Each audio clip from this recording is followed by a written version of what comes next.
Good evening, ladies and gentlemen. We are so glad that you could join us once again for our English News Edition. Over the course of the next 10 minutes, we'll be providing a translated version of the Albanian news. And as usual, I'm Daniel Cook, your host, 6 days a week at 6 p.m. In today's news, the head of the Supreme Court has requested that the Albanian politicians stop making political accusations concerning the explosions that have recently rocked the city. In a press conference, he said that the focus should be on strengthening the security of the country. He said that a state that fails to provide security for its citizens is no better than a dictatorship. He said, "One of the tasks of the state is to provide security, and before being judges or prosecutors, we are all citizens. Just like the media, we are under the pressure of our work. These attacks have shocked the society, and the fight against crime is essential for the state. One expression says that a country that is unable to guarantee basic order and peace is no better than a dictatorship." He went on, "Cooperation between the politicians is needed. Crime does not always have connotations, and it requires cooperation between the mechanisms of the state." The Supreme Court leader mentioned the pressure that his institution is working under. He said that the lack of a judicial body has caused problems when it comes to reviewing cases in a timely manner. According to him, a judge of the High Court examines about 400 issues per year. Over 11,000 judicial cases remain unsolved by the High Court. Some of them date as far back as 2007.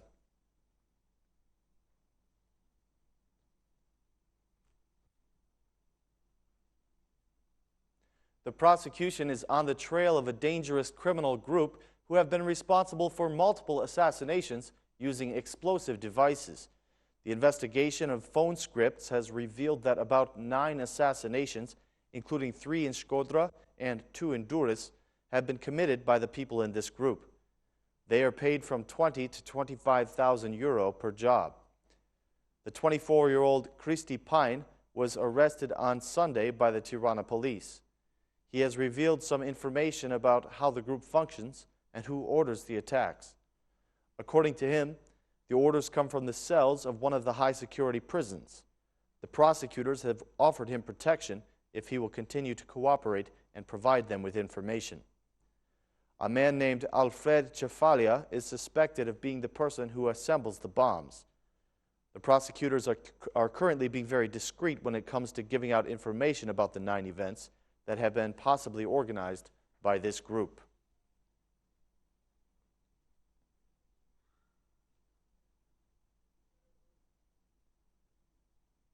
Lulzim Basha has announced the coming of another protest that will be organized by the Democratic Party. The party chairman said that this protest will be against the increase of electricity price and against what he calls an emergency situation in the country when it comes to crime and security. He did not give a concrete date for the protest, but he made the statement that this current government is incapable of fighting crime, and the solution is to remove it from power. Mr. Basha said that the mission of the Democratic Party is to remove the current government from power, and that this mission will be accomplished with the help of the citizens. He said, "The national emergency has to do with the failure of the government and the crime situation, which is out of control. TNT explosions and armed robberies are present throughout the country. The citizens are living in great insecurity. We ask for the removal of the incriminated people from the public offices and the officials who are in partnership with the gangs. Edi Rama has increased the prices instead of decreasing them as he promised. Now is the time for the citizens to rise up and respond to him. The coming protest will be double or triple the size of the protest we held on November 22nd, said Basha. The Democratic chairman said that the Prime Minister is using the flood situation to shape a political campaign and to win the votes of the citizens. He continued, "They are governing with propaganda, and they think that they are deceiving the citizens, but the moment of truth is coming, the time when the citizens will choose by vote. The citizens will show whether they accept the leadership of fraud or not. We look forward to the vote of the Albanians with hope and confidence," said Basha.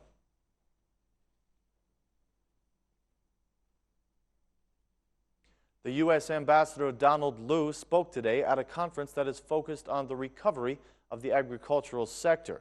Mr. Liu had this to say at the conference.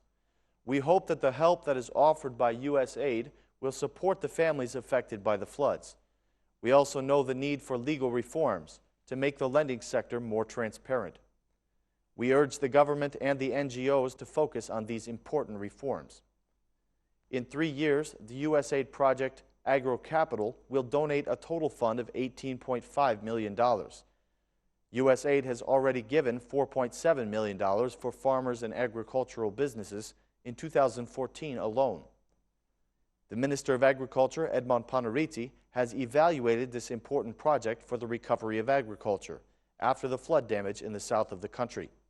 According to him, the project is expected to generate 1,150 new jobs. He said, "We have been going through a difficult period because of the floods, which caused great damage in agriculture.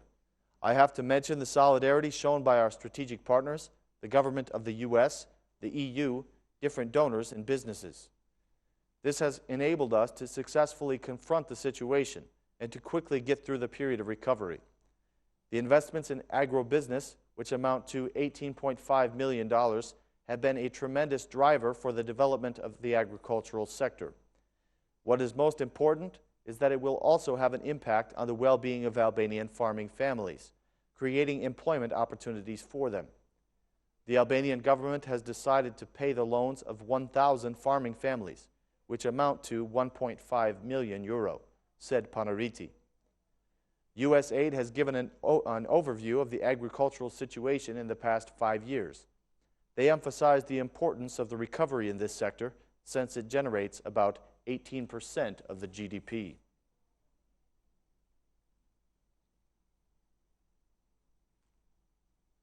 A donation of $350,000 will be given to the families who have been affected by the floods in the south of the country.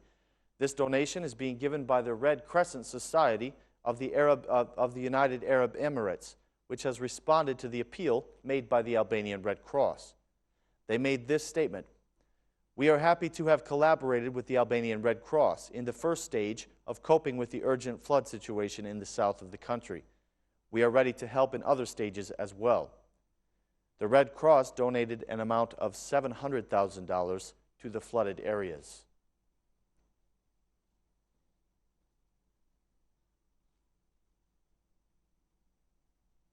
An environmental protest was held today in Tirana against the inappropriate disposal of hazardous hospital waste.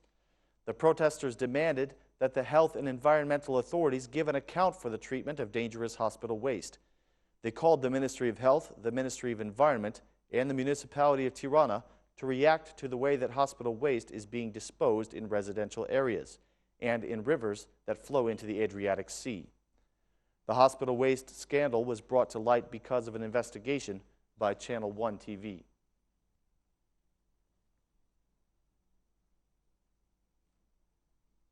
The former Minister of Health spoke out once again today against the government's plan to put the doctors of Albania through a testing program.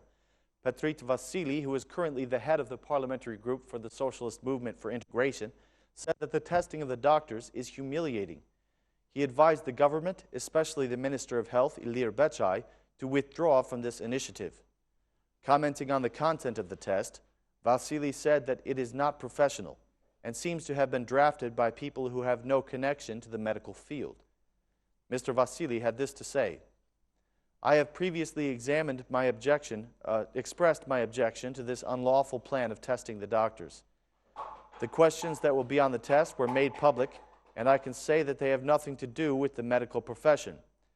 They are interesting questions that might be useful in familiarizing someone with the medical field who has no prior connection to it. The questions are even presented with a small dose of humor, and they are not professional questions. I believe that the only intelligent solution would be to immediately withdraw from this test," said Vasili. When asked about the attitude of the Minister of Health to go on with the testing, Vasili refused to comment, saying only that he holds a professional attitude to be above a political attitude.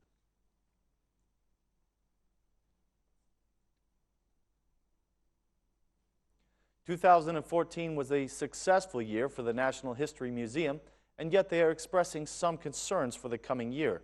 The director of the museum says that the revenue this past year was the highest since 1981, but that so much of this revenue has to be given to the state that they don't have enough to make improvements to the museum. Thus, he is seeking a change in the policy for museum revenue. Mr. Labi asserts that the funding that is left to the museum is insufficient. He said that archaeological and historical objects have not been purchased for 5 years now because the museum simply cannot afford them. Another priority of the National History Museum is to cooperate with the educational institutions in order to increase the interest of the younger generation.